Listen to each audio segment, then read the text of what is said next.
Good morning, and thank you for tuning in. This is Emily-Rowell, and I am your host for Atlanta Legal Experts Radio Show. Welcome, and we've got a great show today that I'm really excited about. I have Rich-Casanova here with Business Radio. Yep.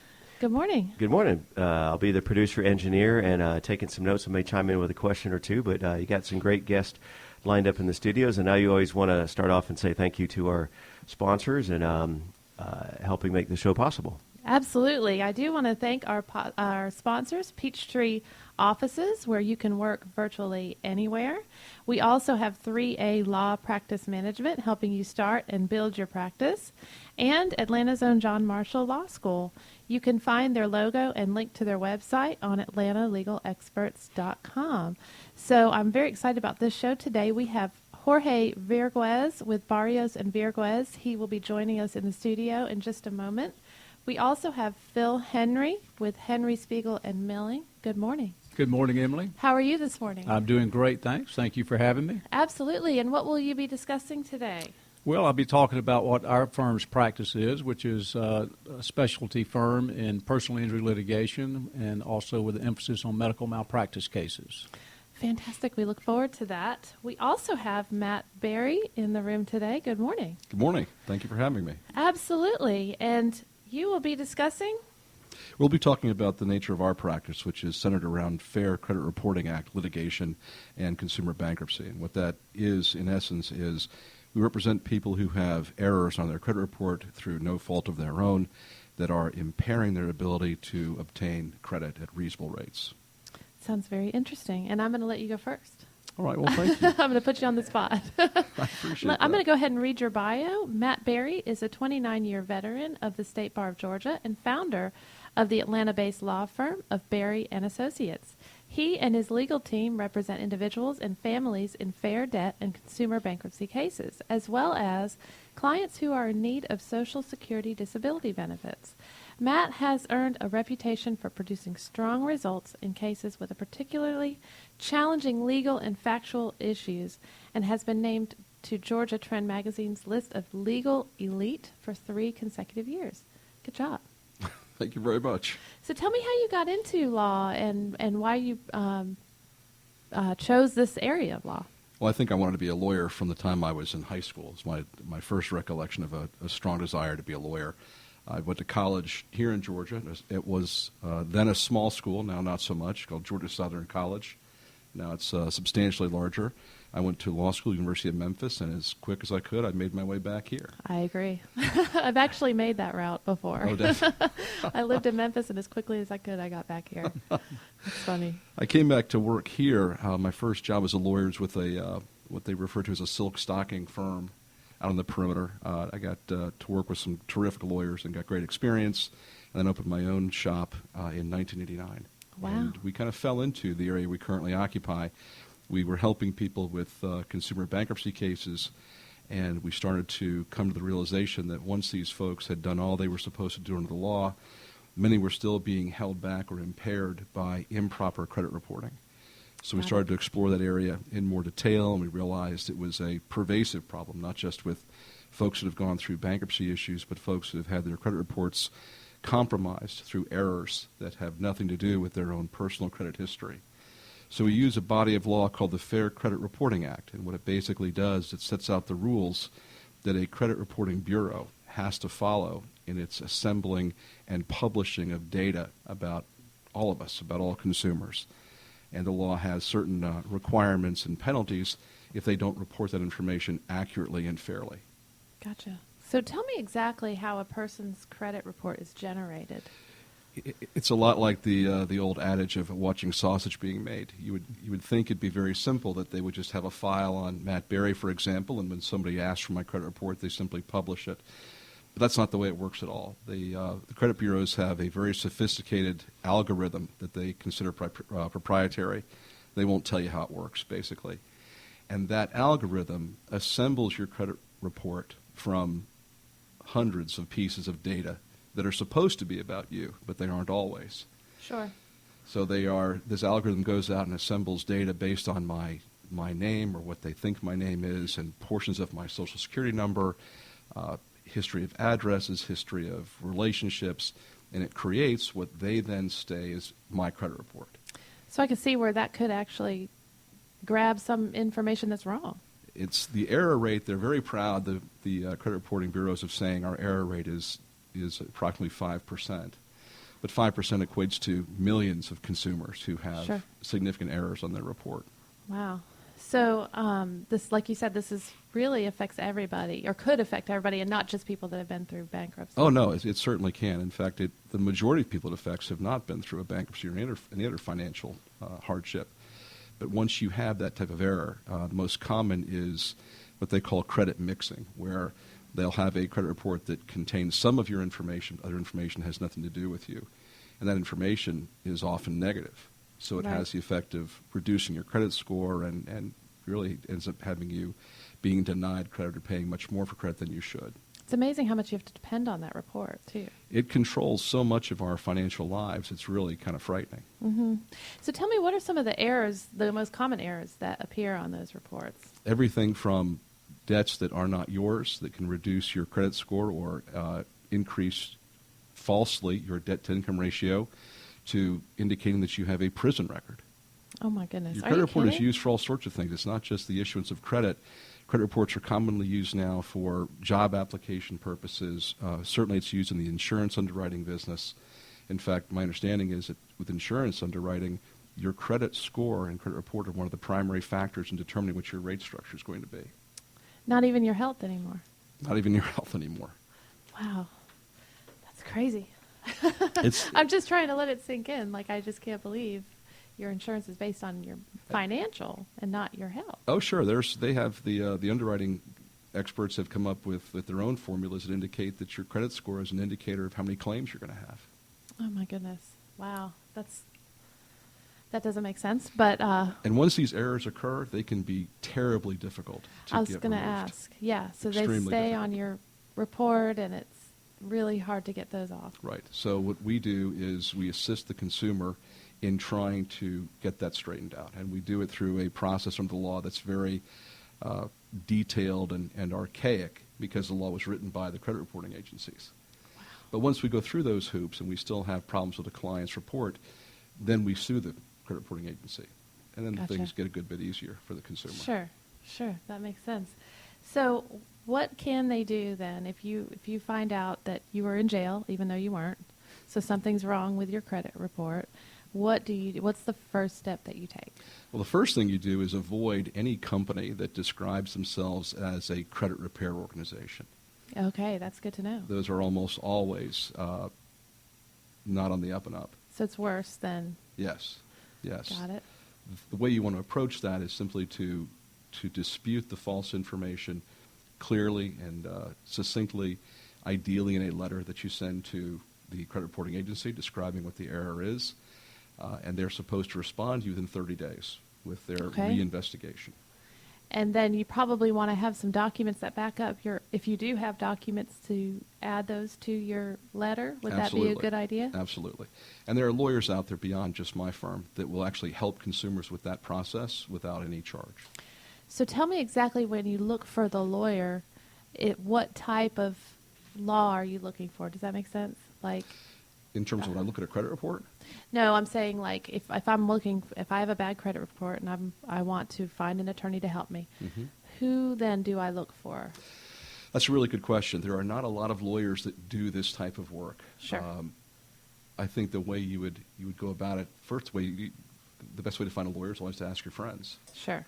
Yeah. But beyond that, then I think you would do just a general internet search, and what you're looking for is Fair Credit Reporting Act, FCRA. Okay. lawyers. These are a lot of good tips, too, for Well, thank people you. to know. I mean, this is something that we haven't discussed before on the show, and, we've had the show now since May of last year.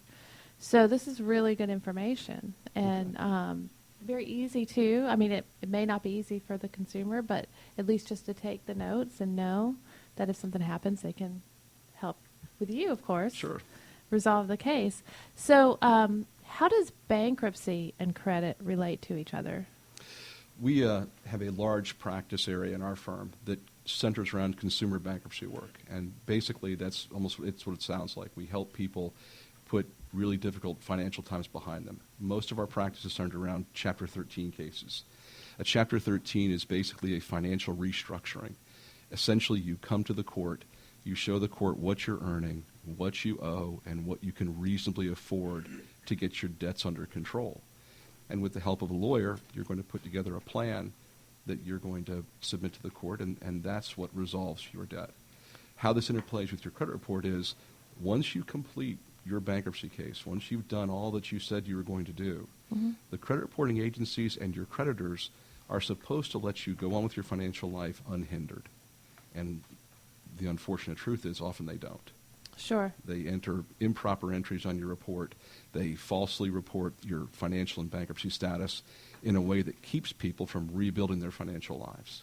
Wow. So I'm guessing a lot of your clients stay with you for a long time. A very long time. Because they are always fighting that. Well, you think about how often credit reporting errors occur just generally. Sure. What we tell our clients is, we hope you never have to call us, but if you do, we consider you a client for life. Right. So tell me, if you have debt or have bad credit, what's the first thing, what's some advice that you would give the listeners out there? Call a lawyer. There are plenty of lawyers out there that are experienced, that understand the law, that will meet with a potential client free of charge to evaluate your situation, to help you understand what your options are, and to help you formulate a plan for going forward. And what's your typical day look like in the life of Matt Berry? It starts earlier than I'd like and ends later than I'd like. But Right. Other than that, I spend most of my time meeting with just regular folks that have got the kinds of problems we've been talking about. Sure. And how do you go about finding these people? Are you online? Are you? We are online. We've been doing this now since 1989. So we've met a lot of folks, and we've been very fortunate that we have a lot of cases that are referred to us by our clients, past and present, and by lawyers in our community. And what other attorneys, types of attorneys do you work with that can refer you business? Really, we get cases from all kinds of lawyers because... Probably even bankruptcy lawyers. Oh, sure.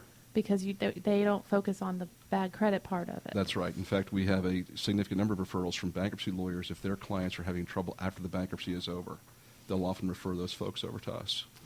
That sounds wonderful, and it just sounds like people that are out there that are still struggling, even with that haven't done anything wrong, and have a bad credit report just because it pulled some bad information that wasn't correct, that there's actually something that they can do about it. So There absolutely is.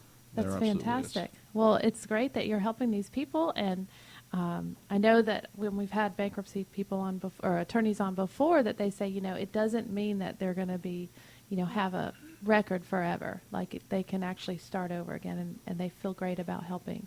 Oh yeah, once you go through the bankruptcy process, and it's never pleasant. Nobody wants to do that. Mm-hmm. But once you do it, your credit score recovers really quickly. If they do it right. If they do it right. That's correct. If not, they stay with you. That's right. And you work through them. Well, wonderful. If you can let our listeners know how they can reach you, Sure. that'd be great. Our main number is 404-235-3328. We have 9 offices throughout Georgia, stretching from Dalton in the north to Noonan in the south. Fantastic. Thank you so much for My being pleasure. on this morning, and we're definitely going to look forward to having you back. We can even go more into different ways to help people recover their bad credit. Thank you very much. I enjoyed my time here. Absolutely. And today you're listening to Atlanta Legal Experts Radio. Emily-Rowell here with Peachtree Offices. Rich is here as well, being quiet. Well, actually, I've been It's quiet. unlike you. Yeah, I know. Quiet in the studio, but not so quiet on the internet with social media and our new platforms and on Twitter and Facebook, and just helping get the word out beyond the live broadcast here. But yeah, you've got a great show with some other compelling guests, and I'm tuning in as well. Great. Thank you for listening. You're welcome. Yeah. You kind of have to. Yeah. We're in radio lockdown right now, so yeah. And I also want to thank our sponsors once again, Peachtree Offices, that allows you to work virtually anywhere, and 3A Law Practice Management, helping you start and build your practice. We also have Atlanta's own John Marshall Law School, and I just want to thank them for making the show possible. And so we will be now introducing Phil Henry. Thank you for being here. Thank you, Emily, for having me here. Absolutely, and he is with Henry Spiegel and Milling. LLP. Phil Henry is a senior partner at Henry Spiegel and Milling, LLP, in Buckhead, and has been representing injury victims and their families in Georgia for over 3 decades. Phil is an elected member of the American College of Trial Lawyers, a prestigious national organization limited to the top 1% of trial attorneys from each state. He has been named to Best Lawyers in America for 19 consecutive years and was chosen as the 2013 Lawyer of the Year in the Atlanta Plaintiffs Medical Malpractice category. Phil has also been selected as a top 10 attorney in the state of Georgia by Super Lawyers for each of the past 7 years. So you definitely earned your seat on Atlanta Legal Experts Radio. Well, thank you. Absolutely. So tell me, how did you first get into law?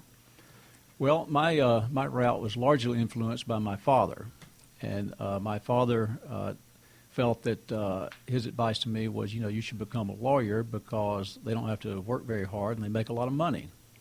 So I took that advice to heart, but it's not true.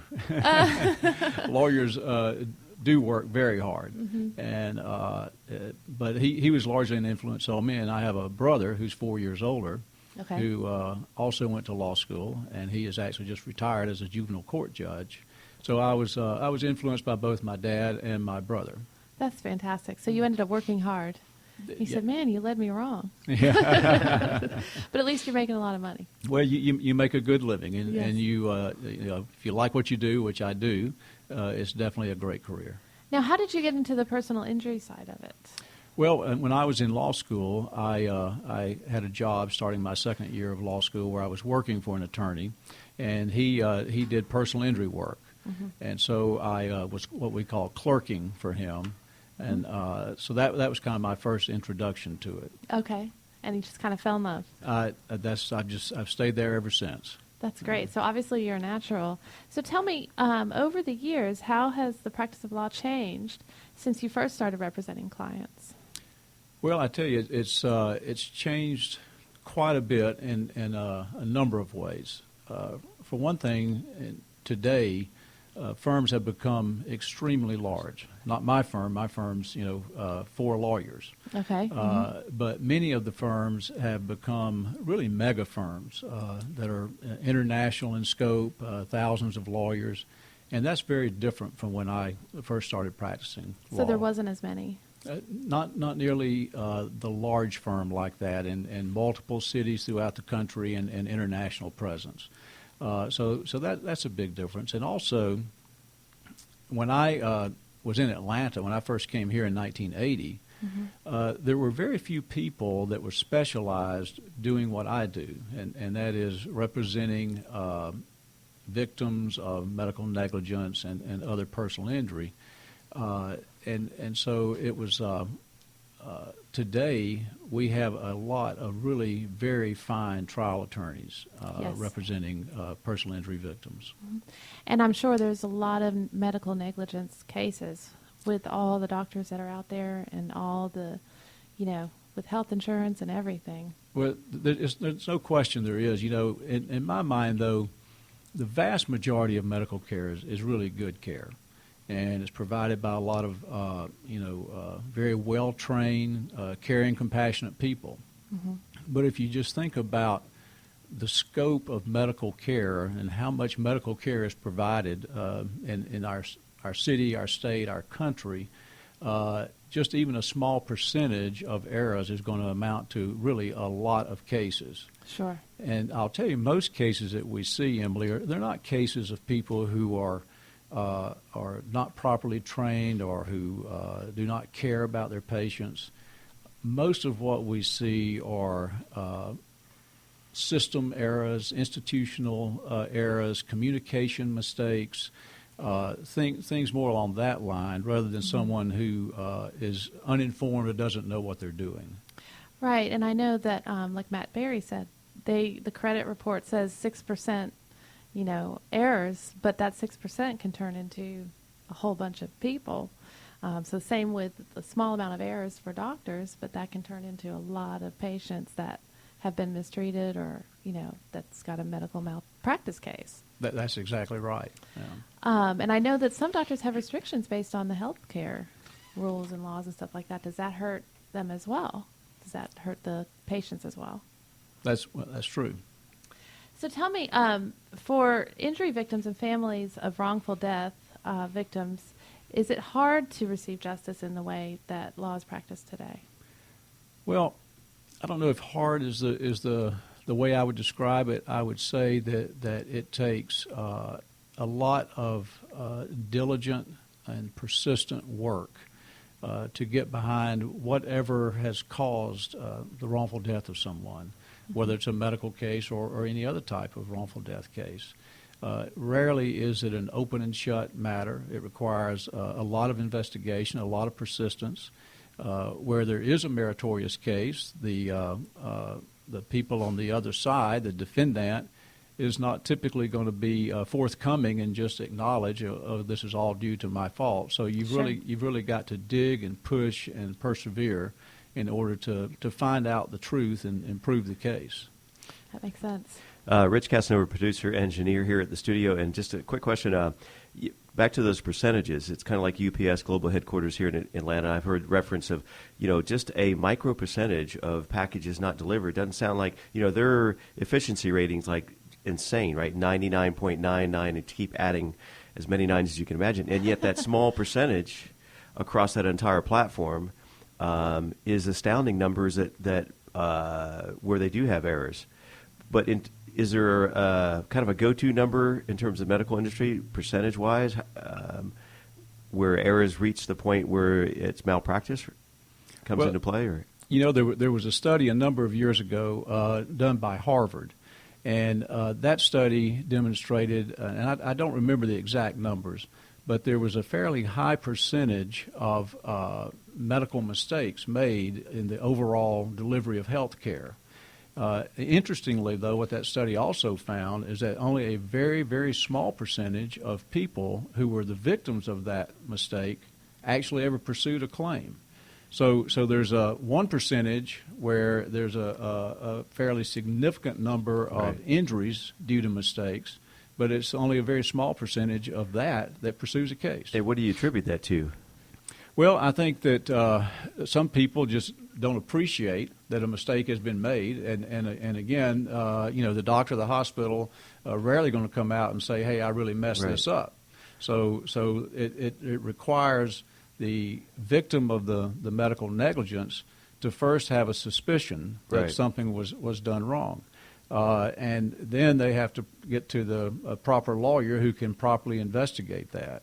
Medical cases are extremely difficult cases. Anyone who works in the legal field will tell you that medical malpractice cases are extremely difficult to pursue and win. So you have to be very, very selective in the cases that you take. Is this the, I'm sorry, Rich, is this the majority of cases that you take are the medical malpractice? Yes. Or just kind of across the board personal injury? Well, my firm does kind of across the board. We've done everything from a tractor-trailer case to an auto case to years ago I represented the family of a gentleman who was killed during the construction of the Olympic Stadium. Wow. So we've done roadway design cases. We do a lot of different things. One of my partners, Clay Milling, is about to start trial in New Jersey in a case against the manufacturer of Tylenol. And it's one of the leading causes of acute liver failure. So we do a lot of things, but the majority of my work personally is in medical malpractice. I bet you get a lot of gratification from that and from your clients. You really do. You really do. Dig in, like you were saying. Because, anyone who comes to us is someone who's had a catastrophic injury or a death. And it's a very emotional time. It's a very difficult time. It can be very financially difficult for the survivors or the injured person. And so they really come to us somewhat overwhelmed. And when you can take someone who's at that kind of juncture in their life and lend a hand to them and assist them in a competent, caring way and guide them through a somewhat difficult to understand process for people and get them to the other side of that, and make them feel good about the process and good about the outcome and secure in their life going forward is extremely gratifying. Sure. I can see why you would do it. Yeah. So tell me, what is the most interesting thing you've seen in a courtroom? I don't know if I want to ask that question. Well, but it was on here. So. I'll tell you what, it's actually a very easy question to answer. Okay, good. I was trying a case years ago, and it was against an emergency room physician who had failed to properly stabilize an injury victim after a wreck, and the individual ended up paralyzed. So one of the issues in the case was how to properly manage the cervical spine, the neck, after a trauma. During a break, one of the jurors was stepping out of the jury box and tripped and fell and hit her head very hard on the witness stand. Oh, no. The doctor, who we were suing, jumped up from the table, ran to the aid of the juror, Sure. and was helping her, as was appropriate. We were very concerned, though, that we might need to ask for a mistrial, because now the jury has seen him in this very favorable light, rendering assistance to this juror. Sure. Well, the EMTs were called and came in, and they showed exactly how someone should be handled who has a potential neck Head injury. injury, right. So we thought, well, this is pretty good evidence. They've now seen real time the things we're saying that the doctor didn't do. So we decided to let the case go forward. Sure. That juror went to the hospital, didn't come back. And we got a very substantial verdict for our client. We were talking with the jurors afterwards, and one of the jurors told us, we told her we were concerned about whether we should move for a mistrial because of the doctor helping out. And the juror said, well, didn't you hear what my friend was saying? And we said, no. Said, she was saying, get him away from me. Get him away from me. So Wow. that was pretty telling. Sure, Yeah. sure. So you just left it as is. Just left it as is Yeah. and got a good outcome for our client. And I'm sure that proved the case. It absolutely helped. That's wonderful. That's wonderful. So what advice would you give to a lawyer that is forced to deal with a difficult judge? Well, buckle up. Right. You know, that's each interaction like that would be unique. Generally, you have to be respectful, and should be, and deferential to the judge. There's no question. I did have a case a number of years ago where I felt that a judge was being unduly oppressive and berating me in front of the jury and for unjustified reasons. And frankly, I was being bullied. And at some point, I just said to him in very direct terms, I have a job to do, and I'm going to do the job. And I'm not going to have my client's interests affected adversely by the way you're treating me. And it was funny because when I did that, he just kind of leaned back in his chair as if, I don't know, okay, and it stopped. So now that's one time I've done that in a career that expands more than 30 years. So, Sure. Most judges, almost all judges, are take their job very seriously, very even-handed, and all we ever look for and ask for is just a level playing field. Not Right. looking for a favoritism, but just a level playing field. He could have been just having a bad day. Maybe so. Maybe so. But you set him straight. That's great. Well, I was fortunate I wasn't thrown in jail. Exactly. So back to like personal injury, what advice would you give to a family member of an injury victim who doesn't feel right about contacting a lawyer? Well, I'm sure you that know, happens a lot. It does happen a lot. But you know, anyone should feel comfortable talking to a lawyer. First of all you're doing is at the outset, you're simply seeking input and advice. It's not going to cost you anything. You're not committing to anything. Most people, the vast majority of people who contact me about a potential claim, I tell them I don't think they have a claim. So Wow. they should feel very comfortable in seeking advice, seeking an opinion, and realizing that they're not committing to anything, they're not doing anything wrong. take that advice, based on how they feel about it. If they don't like it, seek a second opinion. I often tell people, this is how I feel. Someone else may feel differently. Please seek a second opinion. Sure. So speaking of someone contacting an attorney, is it typically from revenge? They feel like they've been done wrong, or are they seeking kind of the monetary Resolution. resolution to that can kind of carry them and their family beyond? Or that's a good question, because I think there's a big misconception about why people who've been injured do seek an attorney and talk to an attorney. And there's some people would have you believe that everyone's out to get something for nothing, that it's just a matter of greed, and they're trying to make work the system, and yeah, what the heck? I'll roll the dice, and maybe I'll end up with a bunch of money or whatever. Yeah, right. And I'm happy to tell you that in my experience, that really is not the case. And what I see time and time again is that people, something bad has happened to them, and they legitimately have a question. Oftentimes, I'll tell you that question is raised in their mind by another health care provider. Wow. And who make them believe, things weren't done properly. And so that they have a question, and they really just want an answer. And when I provide people an answer that is, I don't think there was anything done wrong here, you had a bad outcome, but I don't think it's a result of any negligence, they're actually accepting of that.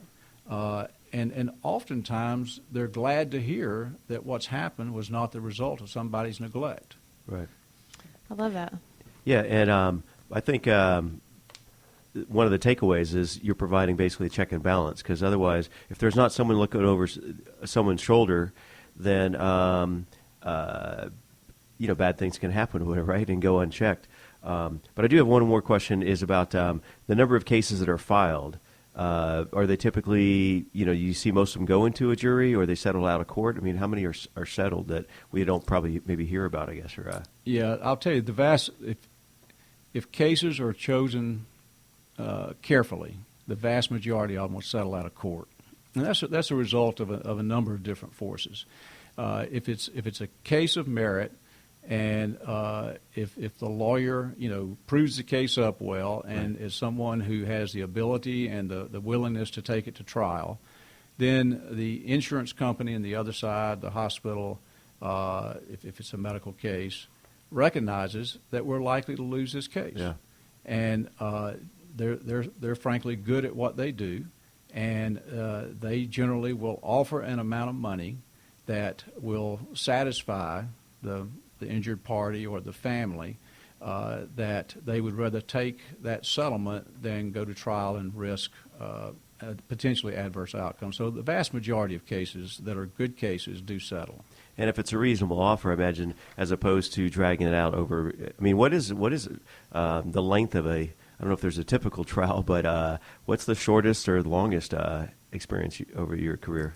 Now, you're talking about a trial itself, I guess or the whole life of the case? I guess the whole process of the case, yeah. Yeah, so the whole process of the case, I typically tell clients that they should expect about 1.5 to 2 years from the time the case is filed. Wow. But I'll tell you, it takes a number of months just to investigate and pull together and get a case initiated. Wow. Well, it sounds like you really know what you're doing, and you've helped a lot of people over the years. If you could let our listeners know how they can reach you. Our phone number is 404-832-8000, and, of course, they can search for us on the Internet and find our website. Fantastic. Thank you so much for being here this morning. Thank you, Emily, for having me. Absolutely. Again, this is Emily Rowell with Peachtree Offices and Atlanta Legal Experts Radio. Thank you so much for tuning in. And we have Jorge here. Good morning. Good morning. Step up to the plate. We have Jorge Verguez, and he focuses his practice mostly on immigration cases. He is with Barrios and Verguez. Correct. His passion is to assist immigrants in being positive members of society. The law office of Barrios and Verguez handles things such as family petitions and has begun expanding their practice into the business visa realm.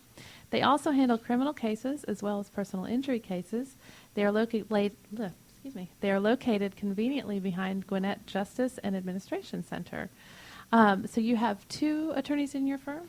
Yeah, correct. Right now, it's me and my partner, Karen Barrios. We've been practicing for roughly about 3 years now, coming out of law Fantastic. school. I actually went to John Marshall, so Oh, Okay. I okay. gave a shout out to them. So And we it's had been your great. brother on about a month ago or so. Yeah, correct. My brother, he also works. I learned a lot from him, and that's one of the major reasons why I kind of delved into the niche of immigration law. Fantastic. And that's what I was going to ask you. How did you get into the practice of law? Just what made you want to be a lawyer? Sure. I think the biggest thing that wanted me to become a lawyer was seeing the reality and the need, especially as, you know, my family came as an immigrant, seeing the need and a law that's constantly evolving and changing. I think there's a huge potential there to be able to be an assistance to a large group of people. So you're constantly studying the law. Correct. Yeah, I think that's one of the things about immigration law. It's one of those laws that is constantly changing. And as I know, as the political climate, everything is just, as we know, is changing with that. Sure, sure. So tell me, what kind of cases does the firm represent, Barrios and Verguez? The typical case for immigration could be anything based on, let's say it's a family. If a family wants to come over legally, there's definitely different ways that could happen. Also, a lot of people want to come to this country business-wise. So if somebody wants to come in, there's definitely different types of visas that one could come in. If you're an athlete or if you want to come in to work in a particular firm, engineering or whatnot, there's definitely different avenues for the person to come in. Fantastic, yeah. And that would be reasons to bring them to this country. So, Correct. you know, business is great. Correct. You know, their loved ones here. Correct. So tell me, if you have a family member who is a citizen of another country, somebody that's listening and wants to come to the United States under some type of legal status, what are some ways in which a person can come into this country? Sure. There's definitely two different ways if you're coming in on the family-based. You have the non-immigrant visas, which are going to be your typical student visas or tourist visas, things of that nature. And then you have your immigrant visas, which is primarily coming in as a legal permanent resident. And Okay. usually for that, you're going to have some type of family member, usually an immediate family member, which is what immigration law states, which is going to be a parent, spouse, or child who petitions for you. Okay, so that's the non-immigrant isn't a permanent status. Correct. Non-immigrant is just you're here for a stay, and then usually after your stay, let's say if you're coming in as a student, you have to leave the country and go back to your homeland. And that's how it usually is. You're here for a short period of time, and then you have to return. But I think that if you're coming for a family, you would want to do the immigrant Oh, of course, side, yeah. so you want to stay. You definitely would. And there's different avenues if you do come in under a non-immigrant that you can actually translate it over and to an immigrant visa if you have a family member that will and is willing to petition for you. Oh, okay, fantastic. So I've heard of family petitions, like you're saying, but I'm not sure exactly what that is. So can you explain a little more detail? Sure. Well, a family petition is if you have a citizen who's here in the United States or even a legal permanent resident who wants to petition for a family member, they can certainly do so. However, it's got to be, like I was saying a little bit earlier, it's going to be a parent, a spouse, or a child that you're going to be petitioning for. You Okay. can also petition for a brother or sister. Usually those, though, are not considered an immediate visa. So you have two different types of visas. You have an immediate visa, which is usually for those immediate family members I just said, and then you have Okay. those that are subject to a visa bulletin, which could take years to come over. And those are usually for people, if you are a resident, usually if you're petitioning for somebody, you're going to be subject to a visa bulletin. Or if you're a citizen and you're petitioning for, let's say, a brother or sister, you're going to be subject to a visa bulletin. And it depends on the country as well. So let's say Okay. if you are from Mexico or the Philippines or potentially India, it's going to be a lot longer than if you are from another country where the demand is not as high. I got it. Wow. You probably do study a lot. So who comes up with all these rules and laws? That's a great question. It's a $1 million question. It's the $1 million question. Immigration is just, it's right now the way the system is very convoluted and very complex. And I think that's one of the major reasons why you have certain people who want to have some type of reform to make things a little bit easier when it comes to immigration laws. Because it almost seems unfair. Like you want to have somebody and each person represented according to who they are and who their family is and what the situation is and not based on some rules and laws and stuff like Correct. It is. And even in the business realm, when you have, one of the major arguments right now is people coming over and come into our great universities and come into our great, institutions to learn, and then having all this talent, having to leave when they want to stay. And so you have a lot of this talent leaving to other developed countries like in Europe and different places and growing their economy, because unfortunately the way the system is today is they can't stay here. Right, correct. Wow. So speaking of business visas, it's a good segue. Can you give me a quick description of some non-immigrant business visas and immigrant business visas? Sure. So non-immigrant visas, we're looking at good instance would be if you're an athlete, for instance, and you want to come over to play in a professional sport. Those are going to be considered non-immigrant visas. You're here for a short stay, or if you're an entertainer as well, then you have your business visas, which are going to be if you're going to be here as an E2, which is an investor visa. If you want to invest into the economy, you want to pour into the marketplace. Then you have your traders as well, treaty traders, if you want to come over from a treaty country and potentially trade here as well. Wow, so the immigrant business visas would be more of a long term. Is that Correct. right? Yeah, there are certain business immigrant visas where you can come in as a resident, but those you have to definitely a little more complex. Obviously, they're not as friendly in that sense or as simple to be able to come in that way. But there definitely are some business visas, such as the H-1B, which is basically you come in as a resident already to work in some type of business or company. Okay. So, Rich Casanova, again, you're listening to Atlanta Legal Experts radio show. And so, Jorge, a question on a timetable like what people might expect. And do you help people primarily, we've been talking about visas and for short periods of time? Is that where you kind of, your firm focuses primarily exclusively on that? What about kind of full citizenship, kind of the next level? Correct. Are you involved in that, or what? Yeah, we definitely do. We're also involved in helping people who want to transition possibly as a resident to citizenship. Okay. We help them in the process of doing the application and help them in the process of getting ready for an interview that you have to do with immigration to be able to become a citizen. And what are some challenges? We hear a lot of things in the media and what have you, right? But what are some challenges in, most of us, we don't really know the idea of going to a foreign country and becoming a citizen of France or Australia or something. It's kind of, no pun intended, but it's a foreign concept, right? Sorry, as I was thinking that. There's no better way to say that. But but this idea of becoming a naturalized citizen, what are some challenges with that? And what, kind of like we were talking to Phil about, it could take up to 2 years to have a final outcome. What's kind of either the timetable and challenges and, along that line as far as citizenship? No, it's definitely a great question. I think it depends as far as how you came in and the timetable. If you come in as a resident already, the timetable is it can be pretty I say short. Well, you can't just come in as a resident, though. You can. There's definitely some ways you can with the immigrant visas. You can come in as a resident, as Really? I was saying. Correct. But with those, you have to definitely even wait 5 years minimum to be able to become a citizen. So you Just have to apply? Exactly. You have to establish your residency for 5 years before you become a citizen. And what's the thought process behind that, do you think? I think the thought process is to establish that the person really wants to stay here in the United States, or is it, fully assimilating into the country, I think. Okay. So I think that's the reason why it takes 5 years. And what are some challenges during that 5 year? Because I've had some friends that she's from Mauritius, which is out near Madagascar on the Indian Ocean, right? And he's from Holland. And they've lived here and worked here for so many years, but they were still having just amazing challenges getting it. It just seemed like there was the hoops never ended, right?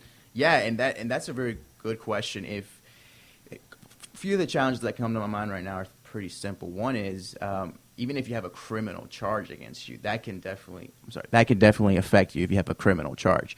So depending on what kind of criminal charge occurs, let's say you have, for instance, like a DUI during your 5 years here.